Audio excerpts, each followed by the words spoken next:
Hello everyone, my name is Lwanele Khasu. I'm a clinical psychologist and welcome back to my podcast. And today I really wanted to talk about a topic that we don't actually engage with the most, and that we don't actually understand it as well as we should be understanding it. And that is the topic of high functioning anxiety. So let's get into it. And as always, please, share your comments and any suggestions for future topics that you'd like me to tackle. Let's get right into it. So high functioning anxiety. This topic is one that I think people don't understand, because it's crucial to understand that anxiety manifests itself differently in different situations, and it can have many faces. It can be incredibly debilitating, in one sense. You're struggling to wake up, from bed, you are struggling to do tasks, you're absolutely paralyzed, and you just feel like you can't do anything. But for some people, anxiety can appear as high achievement. It can appear as highly organized. It can appear as being meticulous. It can appear as just having your ducks in a row. And for some individuals, they're absolutely adaptable, right? And they are versatile and they process things differently. But if you start looking at the layers underneath, you realize that this person actually has anxiety. And the thing is, it's so difficult to spot high functioning anxiety for people that have high intelligence, and for people that actually have high understanding of things, and people that are not falling apart, right? It's, when we think of anxiety, we think of we're stressed, we're falling apart, or things are not, things are going through the cracks. But actually, when you're thinking about high functioning anxiety, you are thinking of people that have tight seals, people that have walls, that around them, people that don't let people in because they don't want any room for people to seep through, through the cracks, and be able to control situations or manipulate situations. So high functioning anxiety looks like a tight seal, tight walls, and really stringent boundaries that nobody can cross. But what happens, and why do people, sometimes have high functioning anxiety? So some people don't know that they have anxiety. They just know themselves to do things in a particular way. They know themselves to be quite meticulous, to be quite organized, to be quite high of achievers. Then they don't actually, attribute that as anxiety. But for some people, what happens is that they perceive anxiety as a weakness, and they don't want to have that fear of being scattered, of being uncollected, of even appearing as if they don't have their ducks in a row. And therefore they do as much as possible to create those walls and to create, those bounds that don't look like they can be permeable in any case. Right? So what may happen is that people with high functioning anxiety can feel these things that I'm about to list now. At night they might drift off into like just being awake. They might not be asleep, they might not sleep peacefully. Their mind may be racing, right? And they might be racing with thoughts that refuse to quiet down, and when sleep manages to find you, you may seem to feel like, it arrives and it starts being accompanied by chaotic dreams or nightmares, or just feeling unrestless, or you wake up in the morning and you're still feeling so tired, right? And the other thing in the face of overwhelming stress, you might notice a decrease in your appetite. You might experience that you are finding yourself either secretively overeating, or you might be indulging in binge eating, just as a means to numb some of that internal struggle against pain and panic.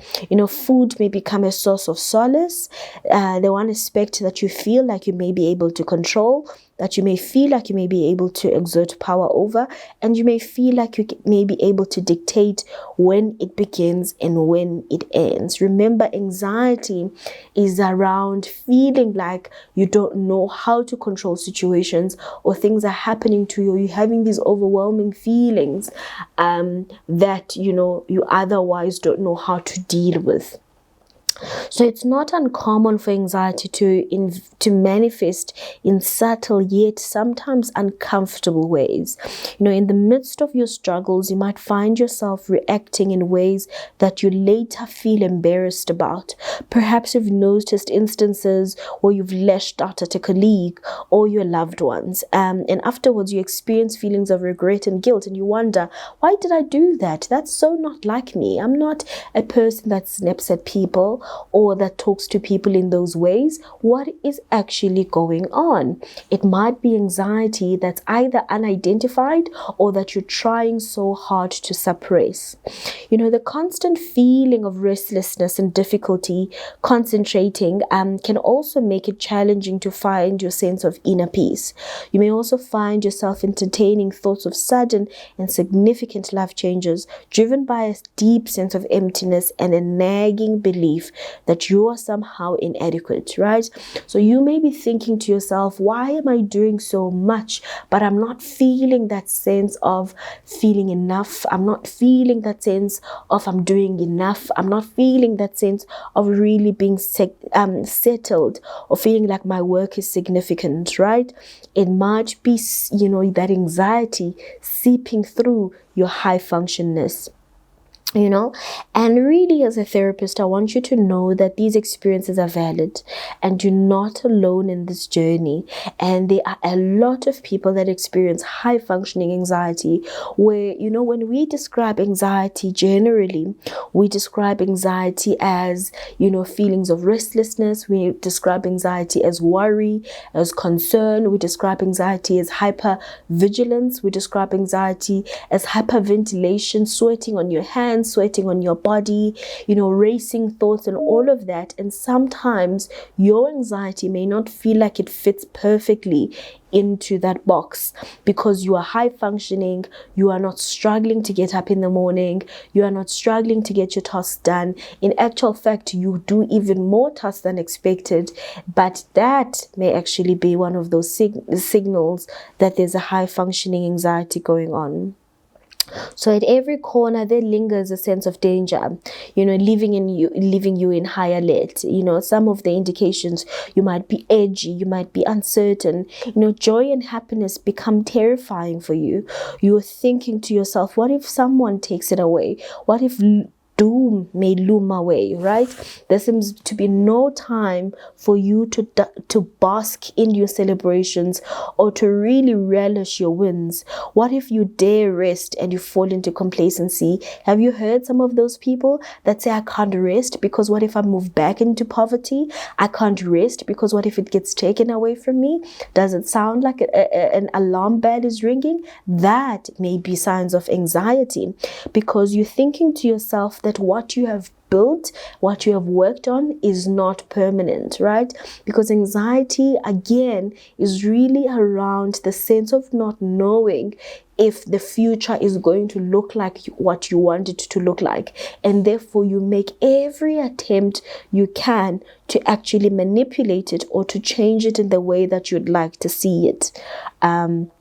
So you are afraid of falling into rest, and you're afraid of falling into complacency because you believe that something may actually happen as a result of that. So what do? You simply keep going. You are driven to do more. You yearn for validation, from yourself or from another person, but really some sense of validation that says you've done enough, you are good enough, you have worked hard enough. But sometimes that may not come. So maybe, just maybe, your tireless efforts will grant you the recognition you crave, right? And maybe you will finally be seen for all that you've accomplished. But the reality is that that doesn't happen. So the only way to deal with anxiety is really trying to relinquish that sense of wanting to control everything. It's being able to allow yourself to be vulnerable. It is being able to allow yourself to just take a moment and understand, am I being realistic in what I'm expecting of myself, right? Am I really being realistic of what I am thinking that I need to do? Because if you're not and you keep going, what's going to happen? Burnout is going to come. Depression is going to come, because now you're putting so much effort into things, but actually you never see the results. Not that there are no results, you just don't see them, right? It's like wearing a pair of very dark glasses and you keep wondering to yourself, why is it not bright enough? Why is the sun not coming out? Why is there no light today? Why does it look so doom and gloomy, right? If you take off those pair of sunglasses, you may realize that, whoa, it's actually a bright sunny day. But when you keep those glasses in, it feels dark. It feels like actually it's a gloomy day. It's a dark day. And what do those glasses represent? They represent our perspective. Until we remove that perspective from our lenses that is telling us we are not doing enough, that we need to control the future, that if we don't make every effort to make sure that every step is according to our plan, we continuously run ourselves into a burnout state, right? Burnout doesn't find people that are not working. Burnout doesn't find, low achievers. Burnout doesn't find people that don't care. Burnout finds people that are doing the work. Burnout finds people that are motivated to do the work, but they do too much. So how do you let yourself do the work without doing too much? Set some realistic goals. Set an understanding of what you want to achieve. How are you going to achieve it? When can you achieve it? Is that being realistic, right? Because if you are not being realistic, then you're just going to drive yourself into that burnout state, right?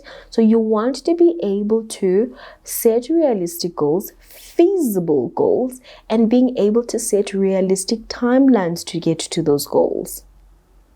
So you can have anxiety and you can be high achieving. For some people, it works for them, right? Because that sense of pressure actually lets them get the results. It lets them do a lot of stuff. But in the long run, it catches up with you, which is why we need to address it. So if that's you, I hope you've listened really carefully, and I hope you've taken in all the thoughts that I've shared with you. But I also hope at the same time you start practicing some of the things that I'm talking about. Reflect on what you need, set some realistic goals, and make sure that you understand when and how you can achieve those goals in realistic ways. Otherwise, that depression and that burnout is going to hit at some point. It may not be today, but it may be tomorrow, or it may be in a month from now, because you cannot continue going at that particular pace for a very long period of time. Your adrenaline is going to crush you at some point, right? Because what happens is that when we are in our anxious state, we use the part of our brains that tells us we are under threat, which means when we are under threat, we either flight, which is like run away, we fight, or we fawn, right? Or we freeze, right? There's 4 things we do. So if you are high achieving, you're not freezing, right? When you are high achieving, you are not fawning. When you are high achieving, you are fighting, right? And sometimes you are flighting, which means it uses a lot of capacity and a lot of energy to be able to do that. And if you do it for a long period of time, then you're going to see yourself crashing in very uncomfortable spaces. And anxiety is not a great friend at all. Even though it can help you achieve some short-term goals, in the long run, it really isn't great. So I hope that was useful in helping you think about what we call high achieving anxiety. I know this was a very short one, but I really just wanted to highlight something that we overlook quite a bit, that I'm hoping that you are actually going to start thinking about.